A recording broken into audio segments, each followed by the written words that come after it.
اعوذ باللہ من الشیطان الرجیم بسم اللہ الرحمن الرحیم۔ نون وظائف چینل کی جانب سے تمام ناظرین کو السلام علیکم۔ میں اپنا چینل نون وظائف کی جانب سے آپ کی خدمت میں ایک نیا وظیفہ لے کر حاضر ہوئی ہوں۔ سب سے پہلے ہمارا چینل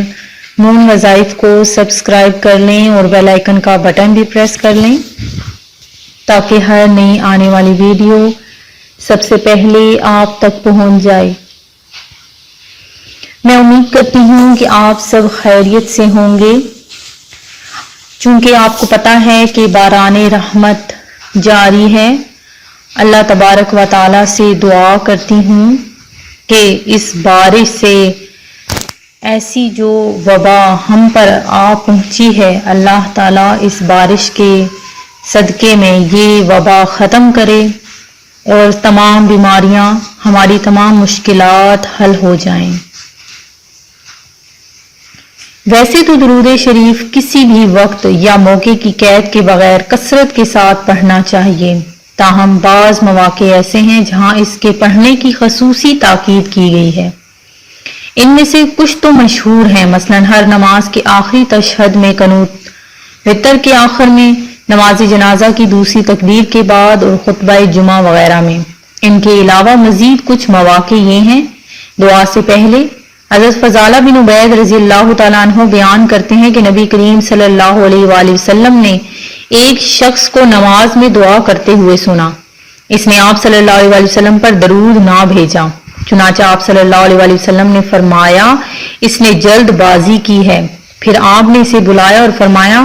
تم میں سے کوئی شخص جب نماز پڑھ لے تو سب سے پہلے اللہ تعالیٰ کی تعریف و ثنا بیان کرے،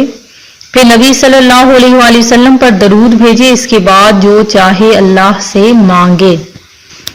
اور حضرت عمر بن خطاب رضی اللہ تعالیٰ عنہ فرماتے ہیں کہ بے شک دعا آسمان اور زمین کے درمیان رکی رہتی ہے اور کوئی دعا اوپر نہیں جاتی یہاں تک کہ آپ نبی صلی اللہ علیہ وآلہ وسلم پر درود و سلام نہ بھیجا جائے۔ جب نبی کریم صلی اللہ علیہ وسلم کا ذکر کیا جائے تو ذکر کرنے اور سننے والے دونوں کو آپ صلی اللہ علیہ وسلم پر درود بھیجنا چاہیے۔ نبی کریم صلی اللہ علیہ وسلم کا ارشاد ہے اس آدمی کی ناک خاک میں ملے جس کے پاس میرا ذکر کیا گیا اور اس نے مجھ پر درود نہ بھیجا۔ نیز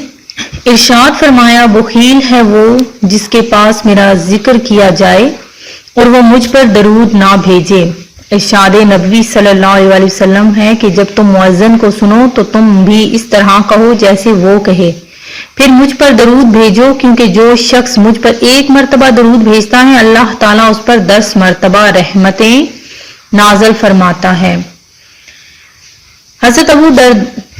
دردائی رضی اللہ تعالیٰ عنہ سے روایت ہے کہ رسول اللہ صلی اللہ علیہ وسلم نے فرمایا جو آدمی صبح کے وقت 10 مرتبہ اور شام کے وقت 10 مرتبہ مجھ پر درود بھیجتا ہے اسے قیامت کے دن میری شفاعت نصیب ہوگی۔ مسجد میں داخل ہوتے اور اس سے نکلتے ہوئے پہلے درود شریف اور پھر مسنون دعا پڑھنی چاہیے۔ حضرت اوس بن اوس رضی اللہ تعالیٰ عنہ سے روایت ہے کہ رسول اللہ صلی اللہ علیہ وسلم نے جمعہ کی بعض خصوصیات ذکر کرنے کے بعد ارشاد فرمایا لہٰذا تم اس دن مجھ پر زیادہ درود بھیجا کرو کیونکہ تمہارا درود مجھ پر پیش کیا جاتا ہے۔ صحابہ کرام رضی اللہ تعالیٰ عنہ نے فرمایا اے اللہ کے رسول ہمارا درود آپ پر کیسے پیش کیا جائے گا، جبکہ قبر میں آپ کا جسد اطہر تو وہ سیدھا ہو جائے گا۔ رسول اللہ صلی اللہ علیہ وسلم نے جواب دیا بے شک اللہ تعالیٰ نے زمین پر یہ بات حرام کر دی ہے کہ وہ انبیاء کے جسموں کو کھائے۔ ناظرین میرا آج کا وظیفہ یہ ہے کہ آپ نے کیا کرنا ہے کہ روزانہ ایک وقت مقرر کر لینا ہے اور 786 مرتبہ بسم اللہ الرحمن الرحیم پڑھنا ہے، اور اس سے یہ ہوگا کہ آپ کی تمام حاجات، تمام آپ کی خواہشات، آپ کے مقصد، جس مقصد کے لیے بھی آپ پڑھیں گے آپ کا وہ مقصد پورا ہو جائے گا۔ ابھی ایک ہفتہ بھی نہ گزرے گا، یعنی کہ اگر آپ آج جمعہ کے دن یہ شروع کرتے ہیں تو اگلے جمعہ کے آنے تک آپ کا وہ مقصد